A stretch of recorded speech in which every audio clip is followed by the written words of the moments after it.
Assalamualaikum warahmatullahi wabarakatuh. Pada kesempatan kali ini kita akan berbicara masalah hipotermia, sang pembunuh nomor satu para pendaki. Artinya dari sekian banyak musibah yang berujung kepada kematian di gunung, ya, pendaki atau pihak lain yang sedang berada di gunung itu didominasi oleh hipotermia. Ya, hipotermia itu sendiri adalah kegagalan tubuh untuk mempertahankan suhu ideal, ya. Jadi suhu tubuh manusia yang ideal itu antara 36,5 sampai dengan 37,5.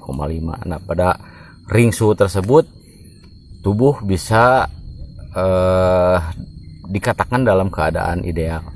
Andai kata sudah menyentuh 35 derajat Celcius, itu sudah dikategorikan bahwa seseorang mulai terkena hipotermia. Pengertian dari hipotermia itu sendiri adalah ketika suhu tubuh yang dihasilkan lebih rendah dari panas tubuh yang dihasilkan, maka itu sudah disebut dengan hipotermia. Klasifikasinya hipotermia itu seperti apa? Karena ada tingkatan-tingkatannya, ya.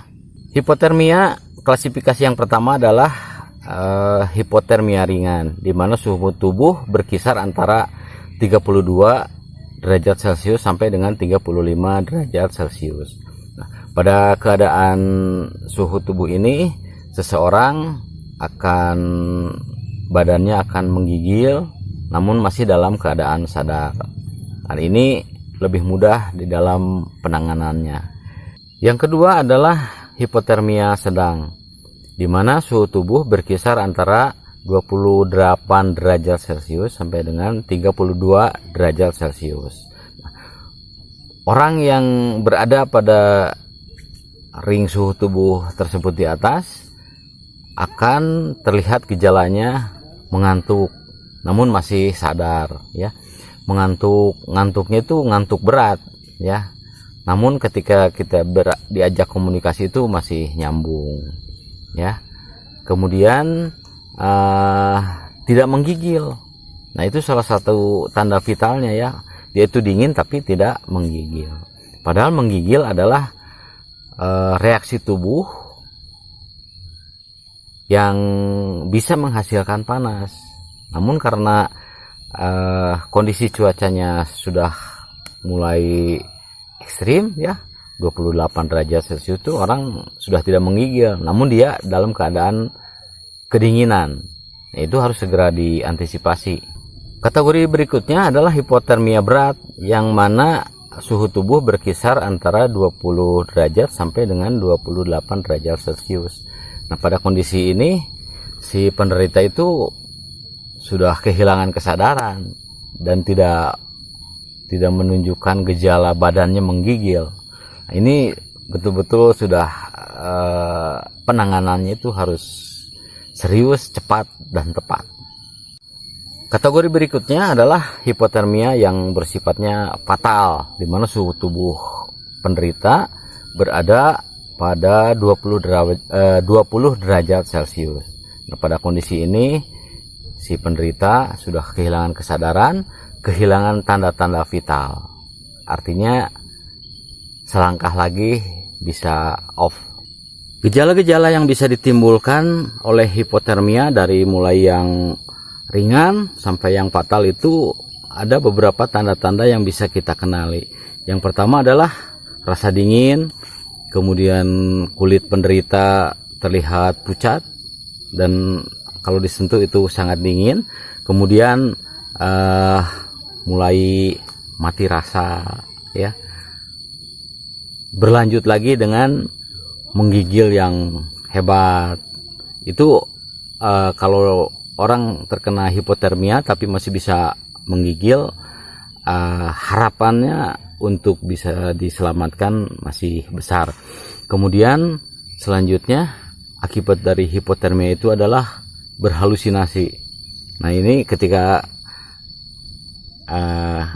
pengalaman pribadi saya, ya, kalau sedang main di gunung kadang melihat orang lain itu ngomongnya udah mulai ngaco, ya, berhalusinasi dan sebagainya. Itu adalah tanda-tanda hipotermia.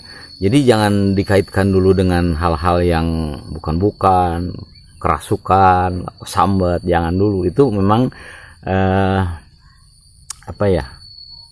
hal yang timbul karena hipotermia. Kemudian selanjutnya adalah menurunnya respon. Ya, seperti tadi, ya, penderita kalau ditanya lambat menjawab, ketika menjawab pun sudah ngawur. Nah, itu adalah tanda-tanda orang sudah mulai terkena dengan hipotermia. Selanjutnya adalah gangguan bicara, ngomongnya dia pingin kemudian yang dia ucapkan apa. Nah, itu jangan kaget ya teman-teman kalau melihat ada orang seperti itu. Itu adalah tanda-tanda bahwa dia sudah mulai terkena hipotermia. Tanda-tanda selanjutnya itu badannya mulai kaku, sulit melakukan pergerakan, diajak jalan susah, disuruh jongkok, disuruh tidur mulai susah, karena memang reaksi tubuh yang kedinginan itu badan akan menjadi kaku ya, sulit untuk bergerak. Kemudian tahap selanjutnya yang lebih repot adalah mulai mulai menurun kesadaran, responnya hilang. Jadi ya seperti mau pingsan. Nah, gejala selanjutnya sesak napas, ya, sesak napas. Nah, pada tahap ini itu betul-betul harus segera dilakukan tindakan untuk penyelamatan. Nah, yang terakhir, gejala yang ditimbulkan oleh hipotermia itu adalah detak jantungnya semakin cepat, lalu melambat dengan tiba-tiba, melambat. Atau boleh dikatakan istilahnya adalah terjadi aritmia. Jadi detak jantungnya itu tidak beraturan. Nah, itu tanda-tanda tubuh seseorang yang sudah terkena hipotermia. Lalu sekarang apa sih yang bisa menyebabkan seseorang terkena hipotermia? Artinya penyebab hipotermia ya. Yang pertama adalah terlalu lama berada di tempat yang dingin ya. Kalau mendaki gunung saya sarankan itu paling lama istirahat itu sekitar 15 menit. Jadi teknik perjalannya itu jangan terlalu lama gitu ya. Yang penting jalan kaki istirahat seperti itu. Nah, jangan sampai mendakinya lama, istirahatnya lama. Nah, itu potensi terkena hipotermianya menjadi lebih tinggi ya, resiko terkena hipotermia kalau cara mendakinya seperti itu. Kemudian penyebab selanjutnya adalah cuaca di gunung yang tiba-tiba berubah drastis menjadi sangat dingin. Kok bisa? Ya, kalau Anda pernah atau sering ke gunung pasti pernah merasakan seperti itu. Lagi cuaca panas, tiba-tiba datang kabut, cuacanya, suhu udara di gunung itu bisa tiba-tiba menjadi sangat rendah. Nah, bagi yang masih mulai berkegiatan mendaki, hati-hati kalau seperti itu bisa menyebabkan hipotermia ya. Kemudian selanjutnya adalah hujan. Kalau kita sedang mendaki otomatis panas kan badan kita karena pergerakan, berkeringat, tiba-tiba hujan. Nah, kalau bisa segera membuat perlindungan atau bisa segera memasang raincoat, itu beda lagi. Ini hujan yang memang kita tidak bisa berlindung dari hujan tersebut. Umpamanya karena kondisi medannya tidak memungkinkan untuk membuka perlindungan atau tidak memungkinkan untuk segera mengenakan jas hujan. Nah, itu bisa menjadi salah satu penyebab munculnya hipotermia pada seseorang. Kemudian penyebab selanjutnya adalah asupan makanan yang kurang. Dalam hal ini bisa dikatakan kurang atau tidak tepat gitu ya, karena makanan untuk kegiatan mendaki gunung itu jangan hanya menitik beratkan kepada mie instan sama roti tawar aja ya teman-teman, tapi harus membawa logistik yang bisa menghasilkan kalori lebih cepat untuk tubuh. Coklat, misalnya madu, kemudian protein, telur apa daging. Kemudian kalau bagi keluarga saya nasi itu wajib ya kalau mendaki gunung. Kemudian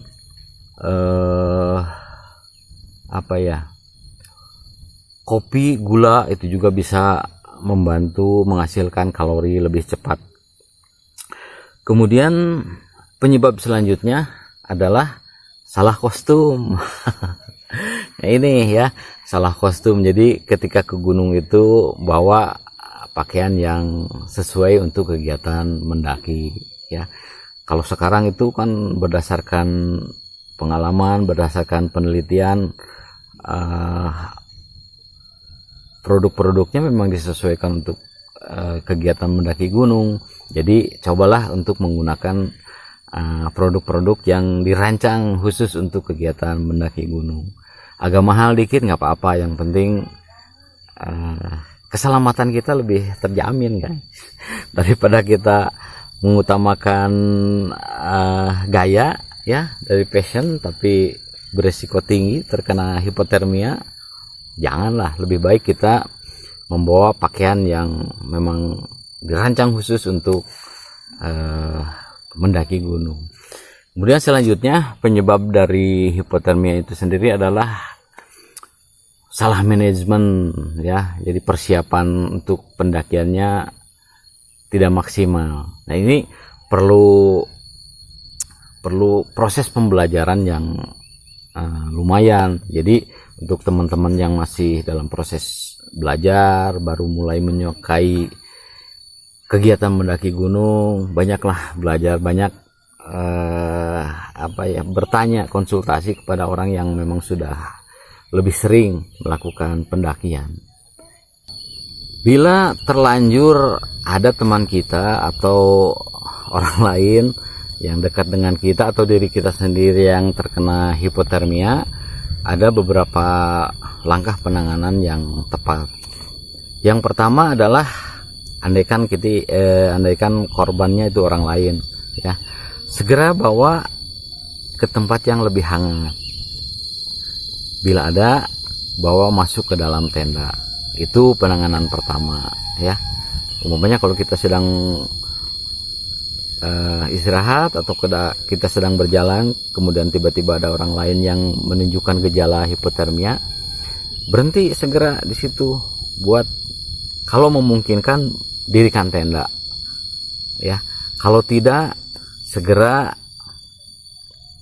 kalau memungkinkan segera turun. Kalau enggak, buat sebuah tempat yang memang bisa mencegah orang tersebut bersentuhan langsung dengan hawa yang dingin. Kemudian langkah yang kedua, apabila penderita atau korban hipotermia ini dalam keadaan berpakaian basah oleh keringat atau basah oleh hujan, basah oleh embun. Biasanya kalau lagi summit kan dini hari kabutnya lumayan, itu bisa membuat pakaian kita basah. Apalagi kalau kostumnya salah, seperti yang saya katakan tadi, cepat basah, susah kering. Nah, kalau pakaiannya basah, segera ganti dengan pakaian yang kering.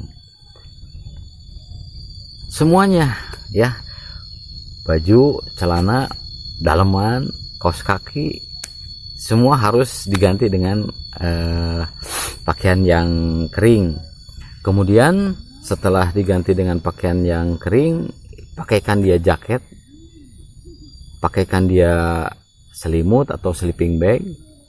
Kalau ada, lebih maksimal lagi, gunakan thermal blanket ya. Kalau tidak ada, gunakan lembaran plastik. Kalau masih tidak ada juga, gunakan jas hujan kresek atau jas hujan apalah ya. Yang penting benda tersebut mempunyai fungsi insulasi terhadap cuaca dingin yang bagus. Di sini bahan yang terbaik untuk penanganan hipotermia adalah thermal blanket ya, ada banyak di toko outdoor ya. Kemudian penanganan selanjutnya, kalau korban sadar, segera beri minuman yang hangat, berikan makanan yang berkalori tinggi, coklat, madu, nasi, telur, daging, seperti itu ya. Nah, itu akan mempercepat tubuhnya menghasilkan panas yang cukup untuk beraktivitas lagi secara normal. Karena ini penanganannya biasanya kalau orang hipotermia itu malas makan ya. Jadi teman-teman harus ada sedikit pemaksaan. Kami pernah mengalami teman-teman perjalanan ada yang mulai menunjukkan gejala hipotermia ya. Di situ disuruh ganti pakaian susah, pengennya langsung rebahan, itu wah, harus ada sedikit penekanan. Kamu kalau pengen selamat turuti, seperti itu ya. Jadi kalau penderita hipotermia malas makan, malas ganti baju, paksa aja supaya dia selamat. Kemudian jika kondisi hipotermianya berat, dibungkus sudah tidak, responnya lambat, lakukan prosedur skin to skin. Nah, ini jangan jadi modus ya teman-teman, lakukan jika diperlukan metode skin to skin. Caranya adalah kembali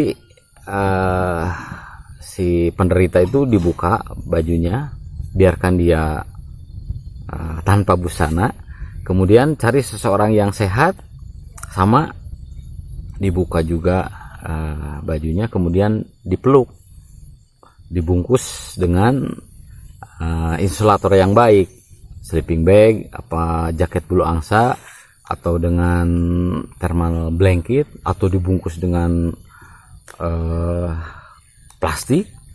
Lalu yang lain merebus air, masukkan ke dalam botol, masukkan semua ke tempat dua orang tersebut sedang memperbaiki suhu tubuhnya. Seperti itu. Metode skin to skin ini agak riskan ya kalau antara laki-laki dan perempuan. Makanya ketika mendaki, kalau Anda perempuan harus ada teman perempuan satu lagi, supaya jika terjadi hipotermia seperti itu kan nggak terlalu riskan ya untuk perempuan dan perempuan. Kemudian jika memungkinkan, bawa segera korban untuk turun ya, karena cuaca di satu tempat itu biasanya stabil. Jadi untuk mencari suhu yang lebih hangat tuh harus segera turun. Itu saja barangkali teman-teman yang bisa kita bicarakan mengenai antisipasi hipotermia. Untuk bisa terhindar dari hipotermia itu perlu beberapa persiapan yang maksimal ya teman-teman. Lebih baik kita repot membuat persiapan daripada nanti kita di sana pada saat mendaki itu kelimpungan karena persiapannya kurang ya. Tips yang pertama supaya bisa terhindar dari hipotermia adalah mendakilah dalam keadaan badan kita itu betul-betul fit. Kalau tidak fit, lebih baik batalkan saja. Kita harus lebih sayang kepada nyawa kita ya. Seperti itu, karena kegiatan ini halal ya.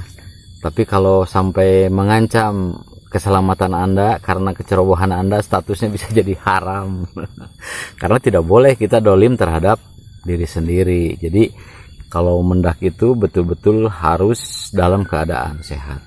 Kemudian yang kedua, bawalah kostum yang tepat. Seperti tadi, jangan sampai demi gaya kita membawa pakaian-pakaian yang memang tidak berguna untuk kegiatan mendaki gunung. Contohnya adalah kaos katun, itu mudah sekali menyerap keringat, mudah basah tapi lama untuk kering.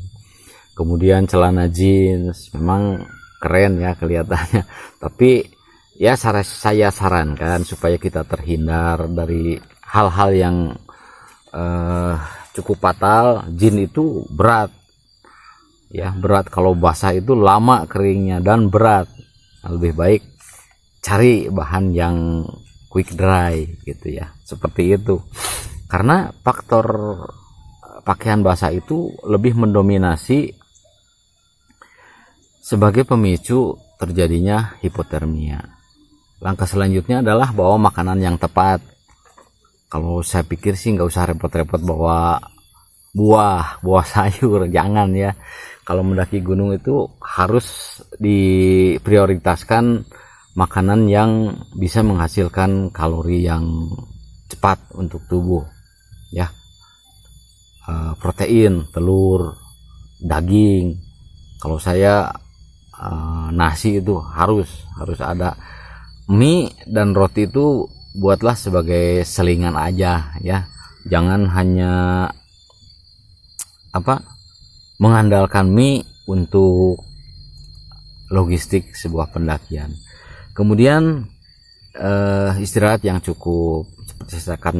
Seperti yang saya katakan tadi di awal, pendakian itu lebih baik sedikit-sedikit tapi kita selamat. Jangan jalannya lama, istirahatnya lama, itu kurang bagus ya. Kemudian yang zaman sekarang ini sering diabaikan adalah aklimatasi. Jangan sampai karena alasan kesibukan kerja, waktu yang sempit, kita tidak sempat aklimatasi. Itu riskan sekali ya. Aklimatasi itu sendiri adalah penyesuaian tubuh dengan kondisi medan yang akan kita daki. Contohnya begini, kalau akan mendaki pagi-pagi berarti malam harinya itu sudah harus ada di base camp supaya tubuh kita itu mulai bisa beradaptasi dengan dengan cuaca yang ada di sekitar gunung yang akan kita daki. Itu bagus sekali ya. Aklimatasi jangan lupa. Kemudian dari seorang teman pernah menyampaikan rumus sederhana untuk bisa terhindar dari hipotermia adalah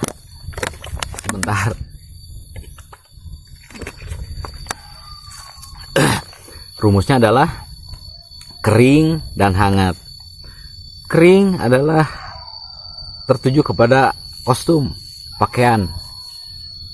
Kalau sudah sampai di campsite umpamanya, dalam perjalanan kan suka istirahat, nunggu summit, itu harus segera diganti dengan yang kering. Jangan terlewat. Baju, celana, daleman ganti semua dengan yang kering.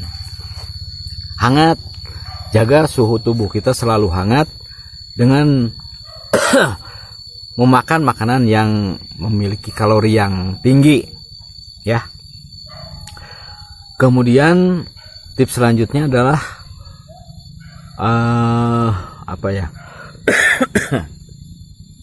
sistem perlindungan diri terhadap cuaca. Yang pertama adalah layering system. Jadi pakaian-pakaian itu harus diatur sesuai dengan kebutuhan. Ada base layer, ada mid layer, ada out layer. Aduh, maaf saudara. Kenapa jadi begini? Kemudian yang terakhir adalah sleeping system, yaitu bagaimana kita membuat prosedur yang tepat untuk tidur. Artinya tendanya harus baik, terhindar dari angin yang masuk ke dalam tenda. Kemudian kita juga sleeping bagnya harus mumpuni untuk bisa menahan sengatan udara dingin dan bisa menahan panas tubuh kita supaya tidak keluar. Aduh, batuk bro. Pada orang yang lemah secara fisik maupun mental, suhu tubuh di bawah 32 derajat Celcius itu bisa mengakibatkan hipotermia berat. Bisa terjadi suatu kondisi yang namanya paradoxical undressing. Itu suatu kondisi di mana seseorang sebenarnya dia itu hipotermia, artinya kedinginan. Tapi dalam pikiran dia itu dia sedang kepanasan, merasa gerah. Itu memang terjadi adanya gangguan di hipotalamus ya, bagian di otak yang kemungkinan terjadi kerusakan karena hipotermia atau karena cuaca yang sangat dingin. Paradoxical undressing sendiri itu bisa mengakibatkan seseorang dalam kondisi kedinginan tapi dia merasa kepanasan, kemudian dia akan membuka bajunya untuk mendinginkan badannya menurut versi dia. Nah, itulah yang sering menjadi faktor penyebab terjadinya kematian pada hipotermia. Suhu sangat dingin, membuka baju, selesai, sudah. Nah, bagi orang yang melihat kondisi seperti ini, jangan menyimpulkan kepada hal-hal yang mistis dulu, kesurupan, apa kesambat, jangan gitu ya. Setelah melihat video ini, yakinlah bahwa itu adalah salah satu situasi yang terjadi karena hipotermia. Ada beberapa hal yang harus dihindari pada saat melakukan pertolongan pada orang yang terkena hipotermia. Jangan pernah memijit atau menggosok badannya terlalu keras. Pada kondisi normal, menggosok atau memijit itu memang bisa menimbulkan sensasi panas pada kulit ya. Tapi kalau untuk yang terkena hipotermia itu malah akan memperburuk suasana. Kemudian yang kedua, jangan dimandiin dengan air panas atau berendam di air panas. Itu akan sangat fatal akibatnya. Bila dilakukan maka jantung akan berhenti bekerja, artinya korban akan meninggal. Kemudian jangan pernah diberi minuman beralkohol. Memang untuk sesaat minuman alkohol itu bisa memberikan kehangatan, namun sifatnya akan berlebihan karena alkohol akan membuka pori-pori kulit untuk membuang panas yang berlebihan, sementara si korban sendiri dalam kondisi dingin, dalam kondisi cuaca yang dingin, maka akan terjadi perbenturan dua suhu yang berbeda dan itu akan fatal juga akibatnya. Teman-teman sekalian, itulah yang dapat saya sampaikan pada kesempatan kali ini. Semoga bahasan kita mengenai hipotermia bermanfaat untuk teman-teman sekalian. Terima kasih sudah menonton video ini. Assalamualaikum warahmatullahi wabarakatuh.